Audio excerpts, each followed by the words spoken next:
प्रिय छात्रों, निर्माण आईएएस संस्थान यूपीएससी 2023 व 2024 के प्रीलिम्स परीक्षा को ध्यान में रखते हुए आप सबके लिए बहुविकल्पीय प्रश्न उत्तर श्रृंखला लेकर आ रही है, जो प्रतिदिन के समसामयिक प्रश्नों के साथ सामान्य अध्ययन के अलग अलग विषयों संबंधी बहुविकल्पीय प्रश्नों को कवर करेगा। ये कार्यक्रम प्रतिदिन शाम 8 बजे हमारे यूट्यूब चैनल पर प्रसारित किया जाएगा। आप अपने अनुभव और सुझाव हमें कमेंट बॉक्स के माध्यम से भेज सकते हैं। नमस्कार फ्रेंड्स, निर्माण आईएएस की इस एमसीक्यू सीरीज में आपका स्वागत है। मैं विश्वजीत तिवारी आप लोगों को निर्माण आईएएस की इस एमसीक्यू सीरीज में पिछले एक साल का करंट अफेयर, उसके साथ साथ इंडिया और वर्ल्ड की मैपिंग, साथ ही एक पीवाईक्यू के साथ आप लोगों को यह बताने का प्रयास करता हूं कि आपको यूपीएससी क्या एक्सपेक्ट करती है आपसे और आपको कैसे पढ़ना है। साथ ही मैं इस सीरीज में आप लोगों को एलिमिनेशन टेक्निक भी सिखाता हूं। तो आइए इसको शुरुआत करते हैं। आज का हमारा पहला क्वेश्चन है, देखिए ये हमारा पहला क्वेश्चन है। हाल ही में भारत सरकार ने 5G स्पेक्ट्रम की नीलामी की।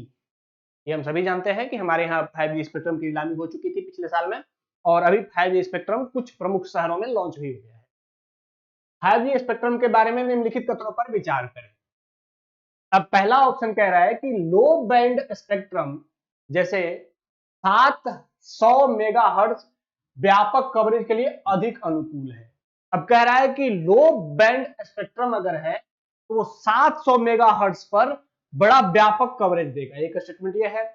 दूसरा कह रहा है कि हाई बैंड स्पेक्ट्रम सभी बैंडों की कम गति और उच्च सिग्नल प्रवेश शक्ति को प्रदान करता है। तीसरा कह रहा है कि 5G मिलीमीटर वेव बैंड पर काम करके अपनी अधिकतम गति प्राप्त कर सकता है। और कौन सा सही है, यहां मैं थोड़ा सा इंग्लिश में आपको बता देता हूं। The low band spectrum such as 700, तो ये इंडिकेट कर दे रहा है कि जो लो बैंड स्पेक्ट्रम है वो 700 मेगाहर्ट्ज पर काम करता है। तो 5G टेक्नोलॉजी चूंकि रिसेंट में आई है और काफी चर्चा में है, देश की एक प्रतिष्ठित टेक्नोलॉजी से हमारा इंट्रोडक्शन हुआ है, तो इसके बारे में डिटेल्ड जानकारी आपकी जरूर होनी चाहिए। एग्जाम में इससे क्वेश्चन आने की, साइंस टेक से जुड़ी क्वेश्चन आने की संभावना बहुत महत्वपूर्ण है। आइए इसको थोड़ा जान लेते हैं है क्या। देखिए 5G मुख्यतः 3 बैंड में काम करता है, निम्न, मध्य और उच्च आवृत्ति वाले बैंड में। अब इन तीनों में कुछ अंतर है। जैसे जो लो बैंड स्पेक्ट्रम है इसकी गति धीमी रहती है लेकिन कवरेज बहुत बड़ा रहता है। लो बैंड स्पेक्ट्रम की गति धीमी लेकिन गति केवल 100 एमबीपीएस रहेगा, लेकिन कवरेज बहुत बड़ा रहता है। और जबकि मिड बैंड स्पेक्ट्रम जो है इसकी गति लो बैंड स्पेक्ट्रम से तो ज्यादा रहेगी, लेकिन कवरेज लो बैंड स्पेक्ट्रम से थोड़ी कम रहेगी, अर्थात इसकी एरिया थोड़ी घट जाएगी।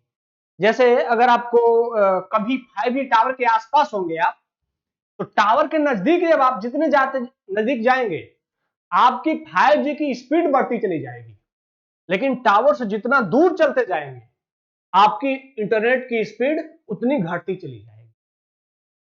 तीसरा है हाई बैंड स्पेक्ट्रम।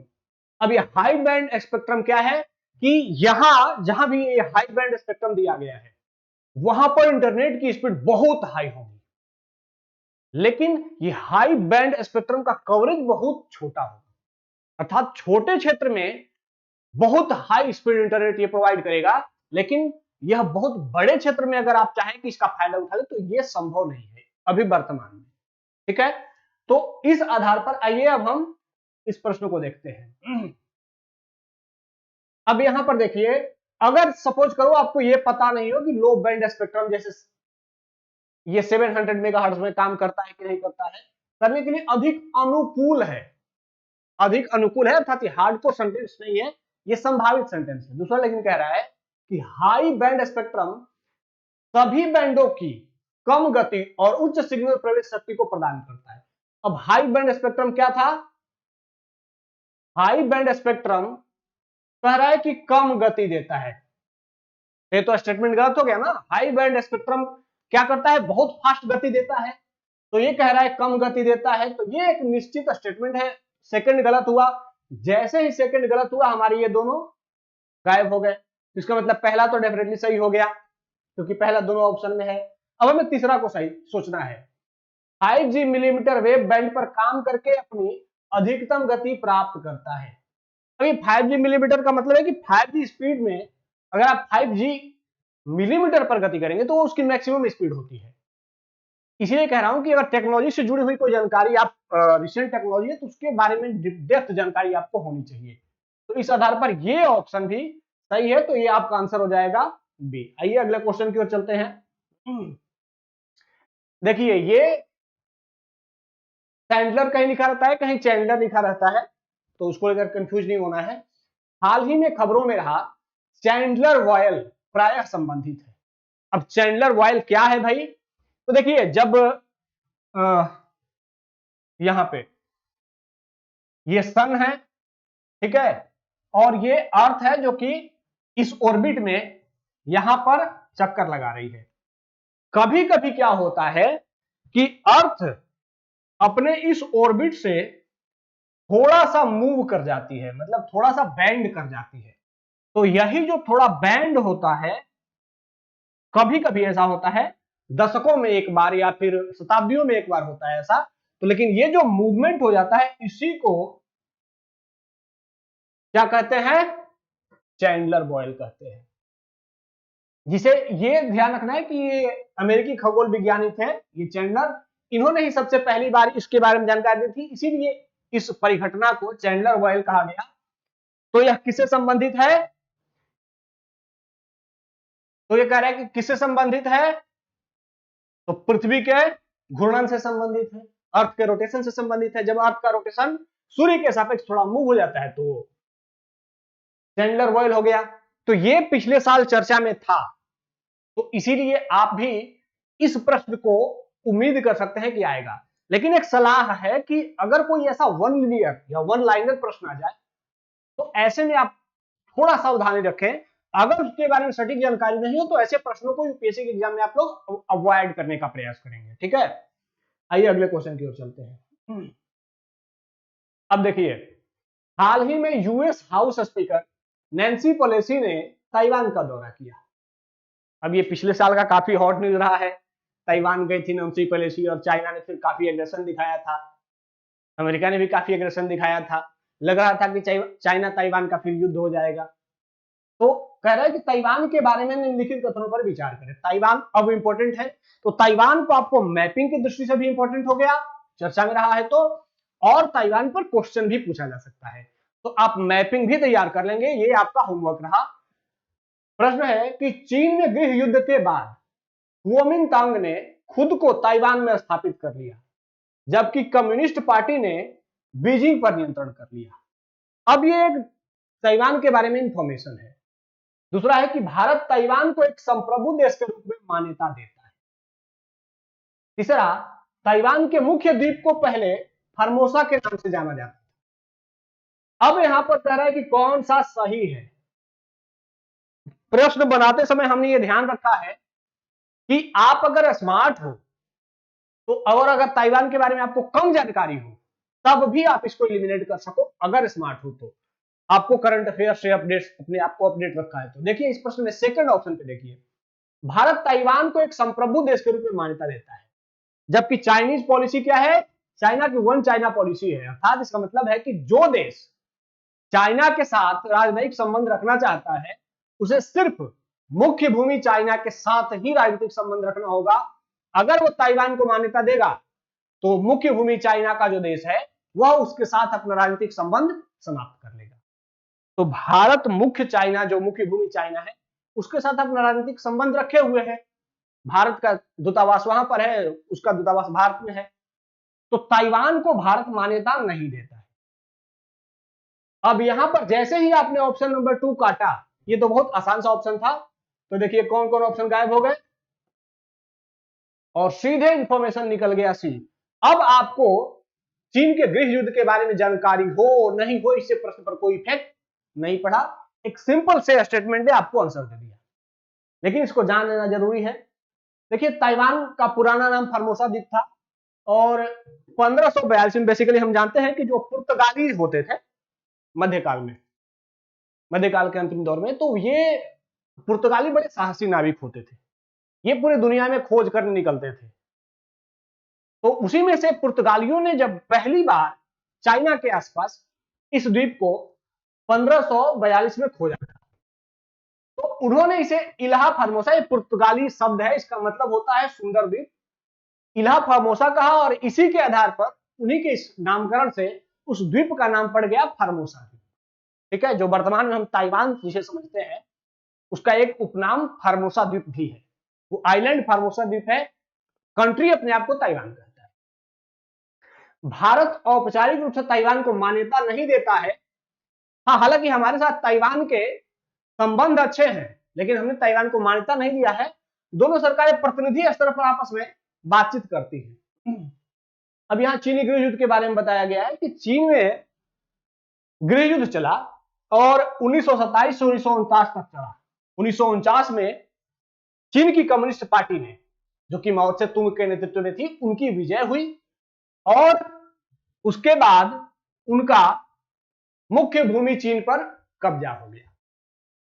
ठीक है, तो माओ से तुंग की जो कम्युनिस्ट पार्टी थी और दूसरी पार्टी थी कुओमिंतांग, तो कुओमिंतांग पार्टी के जो मेंबर थे भाग करके फार्मोसा द्वीप पे चले गए और वे वहां पर फार्मोसा द्वीप पे जाकर के एक नया देश बसा लिए, ताइवान।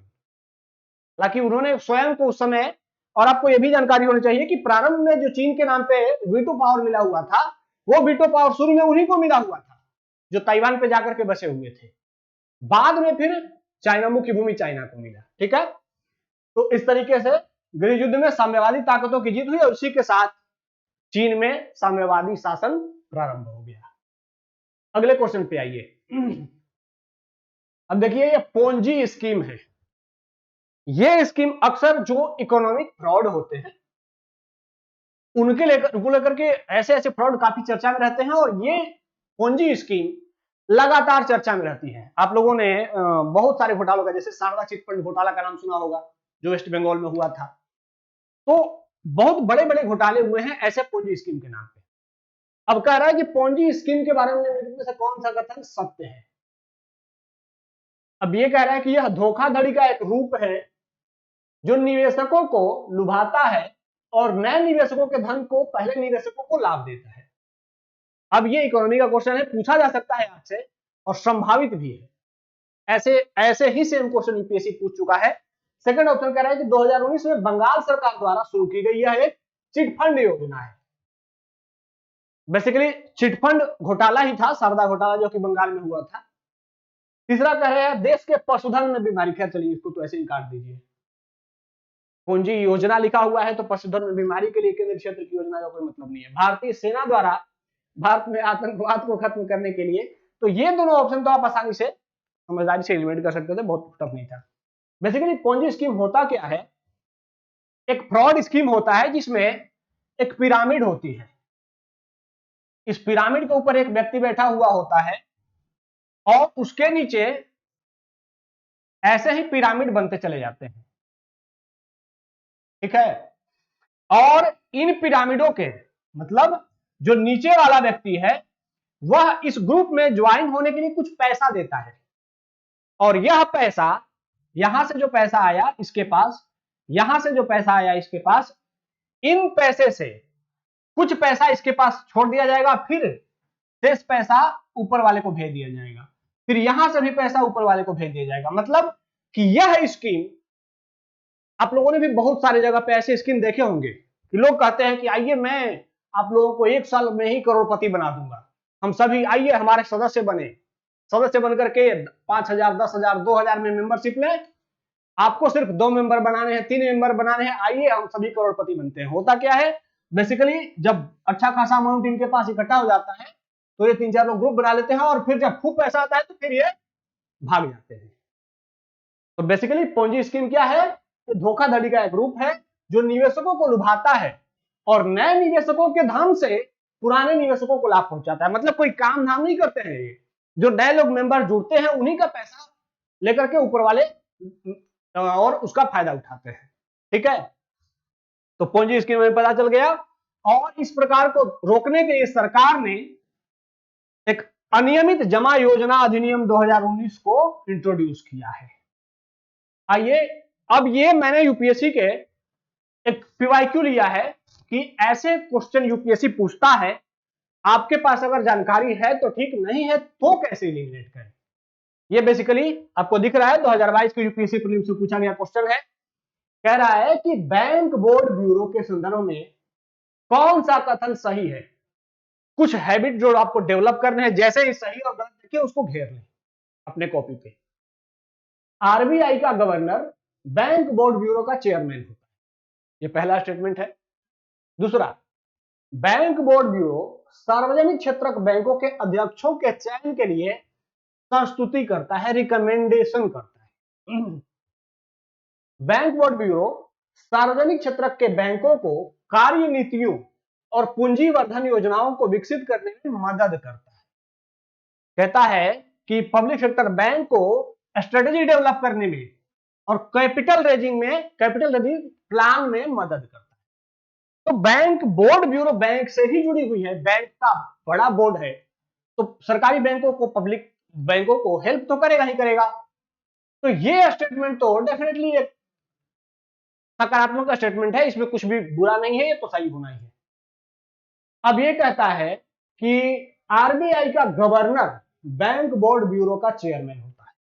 यह निश्चित स्टेटमेंट है, सर्टेन स्टेटमेंट है कि आरबीआई का गवर्नर ही इसका अध्यक्ष होता है। अब जैसे ही निश्चितता दिखी तुरंत आप चौकन्ने हो जाएं और माने, मैक्सिमम केस में उसको गलत मानने की टेंडेंसी रखें।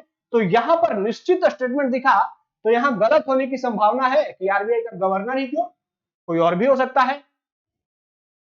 तो अगर हमें जानकारी नहीं हो, हमने इस स्टेटमेंट को गलत मान लिया, तो ये गलत हो गया, ये गलत हो गया और ये गलत हो गया, सीधे क्या हो गया, बी आंसर आ गया। अब आइए आपको बता देते हैं, देखिए बी ही इसका आंसर भी है। और आरबीआई का गवर्नर नहीं, बेसिकली सरकार के द्वारा रिकमेंडेड व्यक्ति इसका बोर्ड का मेंबर होता है, उसका अध्यक्ष होता है। और इस बोर्ड का काम है कि जो जितने भी पब्लिक सेक्टर बैंक्स हैं उन बैंकों के अध्यक्ष का चयन करना, उनके चयन के लिए रिकमेंडेशन देना इस बोर्ड का काम होता है।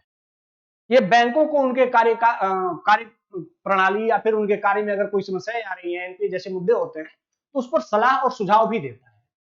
तो बैंक बोर्ड ब्यूरो ये दोनों काम कर रहा है, लेकिन उसका अध्यक्ष आरबीआई का गवर्नर नहीं है। तो ये देखिए 3 स्टेटमेंट जो यूपीएससी ने दिया, उसमें एक ही स्टेटमेंट को सर्टेन किया है और वही गलत किया है। मतलब यूपीएससी कहता है कि मैं बहुत भारी क्वेश्चन नहीं बना रहा हूं, मैं स्मार्ट क्वेश्चन बना रहा हूं। आप आए, ये क्वेश्चन कह रहे हैं कि आइए और गलत कीजिए मुझे। तो इस तरीके से आप इसका आंसर करके निकल सकते थे कम जानकारी के बावजूद। आइए अब इस क्वेश्चन पे आते हैं। ये वर्ल्ड मैपिंग का क्वेश्चन है, बहुत ही अच्छा क्वेश्चन है। और यह क्षेत्र चूंकि हमेशा विवादों में रहता है, तो इसकी वर्ल्ड मैपिंग और इसके बारे में जो बेसिक जानकारियां हैं ये आपको अवश्य होनी चाहिए। क्या कह रहा है कि इजराइल एवं फिलिस्तीन के संदर्भ में निम्न में से सही कथन की पहचान करें। अब सही कथन कौन सी है भाई?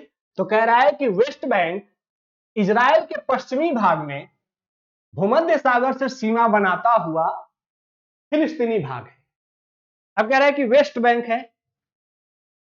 एक समझदार स्टूडेंट जो समझेगा कि हाँ वेस्ट बैंक है तो वेस्ट में ही होगा। तो पहला स्टेटमेंट कह रहा है कि इजराइल के वेस्ट में है लेकिन फिलिस्तीन का भाग है। सेकंड कह रहा है कि गोलन हाइट इजराइल, फिलिस्तीन, सीरिया एवं जॉर्डन के मध्य में अवस्थित है। अब जो गोलन हाइट्स कहां है ये आपको पता होना चाहिए। और क्वेश्चन ने 4 राज्यों के नाम बता दिए, 4 देशों के, इजराइल, फिलिस्तीन, सीरिया और जॉर्डन। तीसरा कह रहा है हाल ही में इजराइल ने गाजा पट्टी के संपूर्ण भाग पर कब्जा कर लिया है। ऐसे स्टेटमेंट देने के पीछे का मकसद ही होता है कि आप आसानी से ऐसे क्वेश्चन को एलिमिनेट कर ले। 1-2 क्वेश्चन यूपीएससी में ऐसे मिलते हैं जो आसानी से आपको एलिमिनेट होते हैं, लेकिन वो 1-2 ही होते हैं, ज्यादा नहीं होते हैं। तो ये वैसा ही क्वेश्चन है। तिब्रिस झील, और जो मैं हाईलाइट कर रहा हूं इसको आप लोगों को मैप में जरूर देख लेना है। तिब्रिस झील इजराइल एवं जॉर्डन तथा फिलिस्तीन के मध्य अवस्थित है। इजराइल, जॉर्डन एवं फिलिस्तीन के मध्य क्या है? तिब्रिस झील। कह रहे हैं कौन सा कथन सही है? 4 ऑप्शंस हैं। आइए मैं पहले आप लोगों को पूरा दिखा देता हूं। इधर देखिए, यहां पर यह है वेस्ट बैंक, ये दिख रहा है ना, वेस्ट बैंक लिखा हुआ है। ये इजराइल है। यहां देखिए ये इतना छोटा सा ये गाजा पट्टी है, ये जो वेस्ट बैंक है और ये गाजा पट्टी है, इन दोनों को वर्तमान में दोनों को संयुक्त रूप से फिलिस्तीनी शासन यहां पर माना जाता है। ये फिलिस्तीन का भाग है, ठीक है। तो गाजा पट्टी और वेस्ट बैंक दोनों फिलिस्तीन का भाग है, ये तो सही है। लेकिन यहां ध्यान ये देना है कि वेस्ट बैंक और बीच में देखिए यहां पर इजराइल है, जो पीला वाला भाग है वो पूरा यहां से यहां तक ये सब इजराइल है। लेकिन इजराइल के पश्चिम में क्या है? गाजा। इजराइल के पूर्व में वेस्ट बैंक है। जबकि हमारे प्रश्न का पहला स्टेटमेंट क्या कह रहा था कि वेस्ट बैंक इजराइल के पश्चिमी भाग में अवस्थित है, जबकि वेस्ट बैंक कहां है? इजराइल के पूर्वी भाग में अवस्थित है, ठीक है। तो और इजराइल के पश्चिमी भाग में कौन सा क्षेत्र अवस्थित है? गाजा पट्टी। और यहीं पर हमास नाम का एक टेररिस्ट ऑर्गेनाइजेशन इजराइल के साथ संघर्ष कर रहा है। अब यहां पर ध्यान दीजिएगा कि इजराइल से सीमा बनाने वाले देश देख लीजिए। इधर इजिप्ट मतलब मिस्र, जो कि अफ्रीकी देश है, इधर से जॉर्डन, इधर। अब प्रश्न आपके सामने आ सकता है कि क्या सीरिया भी इजराइल के साथ सीमा साझा करता है? ये पूछा जा सकता है। तो सीरिया भी इजराइल के साथ सीमा साझा करता है, यहां पर गोलन हाइट्स के साथ। इधर से लेबनान है, ठीक है। अब इस मैप को देखिए गोलन हाइट्स के बारे में, क्योंकि गोलन हाइट्स पूछा गया है, तो गोलन हाइट्स आपको पता होना चाहिए। गोलन हाइट्स बेसिकली देखिए, ये इजराइल है इधर, इधर लेबनान है, ये सीरिया है और ये जॉर्डन है। तो गोलन हाइट्स इन चारों से जुड़ा हुआ है, इजराइल से भी, लेबनान से भी, सीरिया से भी और जॉर्डन से भी। और अरब इजराइल, द्वितीय अरब इजराइल युद्ध के बाद से इजराइल ने इस क्षेत्र पर अपना कब्जा कर रखा है। ये इजराइल के कब्जा वाला क्षेत्र है। अब यहां पर बाद में फिर यूएनओ ने आकर के थोड़ा इंटरफेयर किया, समझौता किया। तो बीच में ये जो आप लोगों को एक पट्टी से दिख रही है, ये वाली पट्टी, यह पट्टी, इसको एक न्यूट्रल जोन बना दिया गया है, ताकि अब इसके इधर और इसके इधर वाले देश इस क्षेत्र पर अपना कोई भी आधिपत्य बढ़ाने का प्रयास न करें, अर्थात इजराइल इसके और आगे बढ़ने का प्रयास न करे, ठीक है। तो इसका मतलब है कि सीरिया का ही कुछ भाग था, कुछ भाग लेबनान का था, और इन दोनों के भाग पर इजराइल ने अरब इजराइल युद्ध में कब्जा कर लिया, और वो गोलन हाइट कहलाता है। अब यहां पर देखिए एक लेक है, एक झील है, सी ऑफ गैलिली, यही झील बेसिकली वहां पर आपसे पूछा गया है। तो ये झील किन देशों के बीच में है? एक तरफ इधर से इजराइल। अब प्रश्न में इसमें जॉर्डन भी शामिल किया गया है, लेकिन ध्यान रखना है कि जॉर्डन इस झील से सीमा नहीं बनाता है। यहां दिख रहा है जॉर्डन की सीमा यहां से कट जाती है, लेकिन ये जो गोलन हाइट है बेसिकली इसमें सीरिया का ये भाग हुआ करता था, तो सीरिया को अभी भी इसका पार्ट मान लिया जाता है। तो इस झील के साथ इजराइल और सीरिया सीमा साझा करते हैं, ठीक है। एक और मैप मैं आपको दिखाता हूं, यहां पर देखिए क्लियर हो जाएगा। ये झील है लेक टिब्रिस, यहां देखिए जो लाइन दिख रही है ये बहुत दूर है यहां से, लेकिन हाँ ये सीरिया का पार्ट था, इजरायली ऑक्युपाइड है गोलन हाइट्स। तो यहां सीरिया इससे सीमा साझा करता है, इधर से इजराइल सीमा साझा करता है, तो दोनों के मध्य में लेक टिब्रिस अवस्थित है। तो ये पूरा मैप आपको मैंने दिखा दिया, वर्ल्ड मैप, ठीक है। अब आते हैं प्रश्न पे। तो प्रश्न पे तो इजराइल के पश्चिमी भाग, तो पहला ऑप्शन गलत हो गया।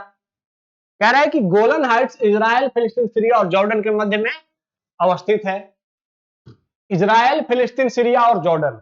फिर से ध्यान से देख लीजिए इसको, गोलन हाइट्स, इधर से इजराइल है, इधर से सीरिया है, इधर से फिलिस्तीन इसमें कहीं दिख रहा है। फिलिस्तीन का मतलब या तो वेस्ट बैंक या फिर गाजा पट्टी। अब एक बड़ा मैप अगर यहां पे हो, यहां पे देखिए गोलन हाइट्स यहां पर है, देखिए ये है, और फिलिस्तीन ये है वेस्ट बैंक। तो फिलिस्तीन का गोलन हाइट से कोई संबंध नहीं है, ठीक है। तो फिलिस्तीन का जब गोलन हाइट से संबंध नहीं है तो यहां पर यह फिलिस्तीन वाला पार्ट कट गया। इजराइल, सीरिया और जॉर्डन तो सीमा साझा करते हैं लेकिन फिलिस्तीन नहीं करता, तो सेकंड ऑप्शन भी कट गया। थर्ड कह रहा है हाल ही में इजराइल ने गाजा पट्टी पर कब्जा कर लिया, तो एक सुपरफ्लुइड स्टेटमेंट था, ऑलरेडी कट रहा था। तिब्रिस झील इजराइल एवं जॉर्डन तथा फिलिस्तीन के मध्य अवस्थित है। अब ये फिलिस्तीन और जॉर्डन के मध्य अवस्थित है, तो हमने दिखा दिया था कि तिब्रिस झील कहां किसके मध्य अवस्थित है। ये स्टेटमेंट भी कट गया। तो कौन सा सही है? तो उपयुक्त में से कोई नहीं, ऑप्शन नंबर डी इसका आंसर हो जाएगा। ऐसा एक दो बार यूपीएससी एक दो क्वेश्चन में करता है कि पूछता है सही लेकिन उनमें से कोई सही नहीं होता है, ठीक है। अब यहां ये इंडिया की रिवर मैपिंग से जुड़ा हुआ क्वेश्चन है। प्रश्न है कि नर्मदा की सहायक नदियों की पहचान कीजिए। अब नर्मदा की सहायक नदी अगर आप लोगों ने पढ़ा होगा तो बहुत बढ़िया बात है। नर्मदा की बहुत सारी सहायक नदियां हैं। पहला ऑप्शन है साबरमती, माही, लूनी और ताप्ती। दूसरा है शेर, बरना, तंदूनी, हिरण। नीचे है साबरमती, लूनी, बरना, हिरण, पेनगंगा, वेनगंगा, मंजीरा और इंद्रावती। अब इनमें से कौन सी नर्मदा की सहायक नदियां हैं? आइए नर्मदा की सहायक नदियों को मैं एक ट्रिक बताता हूं आप लोगों को। शेर याद कर सकते हैं, शेर बर्नर पर तवा रखकर, शेर बर्नर पर तवा रखकर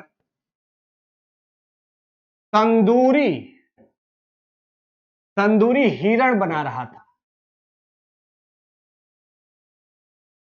तंदूरी हिरण बना रहा था।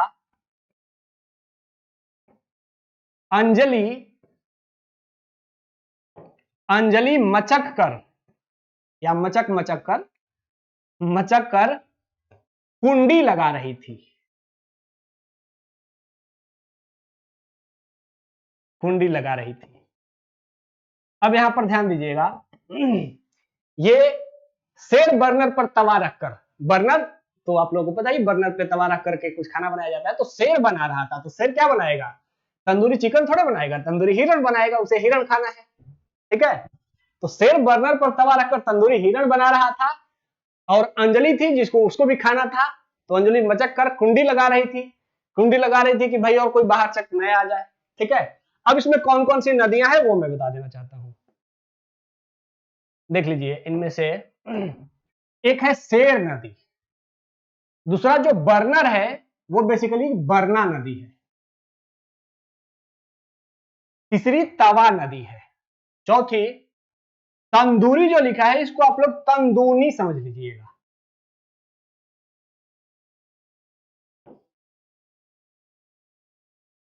पांचवी है हिरण नदी, छठवीं है अंजलि नदी, सातवीं है मचक, आठवीं है, सात यही है। तो ये 7 नदियां हैं जो कि नर्मदा की सहायक नदी हैं और ये बेसिकली लोग याद नहीं करते। मैप में भी हम लोगों को देखने को मिलता नहीं क्योंकि नर्मदा रिफ्ट गाड़ी में बहती है और उसमें बहुत छोटी छोटी, ये सभी छोटी छोटी नदियां हैं। आइए मैं थोड़ा मैप में आप लोगों को नदियों को दिखा देता हूं। ये देखिए, यहां पर देखिए, ये बीच से नर्मदा जा रही है, नर्मदा की सहायक नदियां हैं। इधर देखिए, यहां पर हिरण नदी, यहां पर चनकेसर चनक नदी, यहां पर देखिए बरना नदी, बर्नर, यहां देखिए, नीचे देखिए तवा नदी। तवा नदी, 2 तवा नदी है, एक तो तवा है, एक छोटी तवा भी है। तो ये कुछ प्रमुख नदियां यहां पर मैप में आपको दिखाई गई हैं। हाँ, यहां पर शेर नदी, ठीक है। तो ये इतनी सारी नदियां मैप में दिखाई गई है, लेकिन इनसे कुछ ज्यादा है, तो जो मैंने आपको यहां पर दिखा रखी है। तो यूपीएससी अब चूंकि बहुत सारी नदियों की सहायक नदियों को पूछ चुका है जो बड़ी बड़ी है, तो अब वैसी नदियों की सहायक नदियों के बारे में पूछेगा जिसको कि लोग कम देखते हैं, जिसके बारे में कम जानकारी रखते हैं और जो बड़े इंपॉर्टेंट नदियां हैं। तो नर्मदा एक बड़ी नदी है लेकिन उसकी सहायक नदियों के बारे में लोग कम जानते हैं।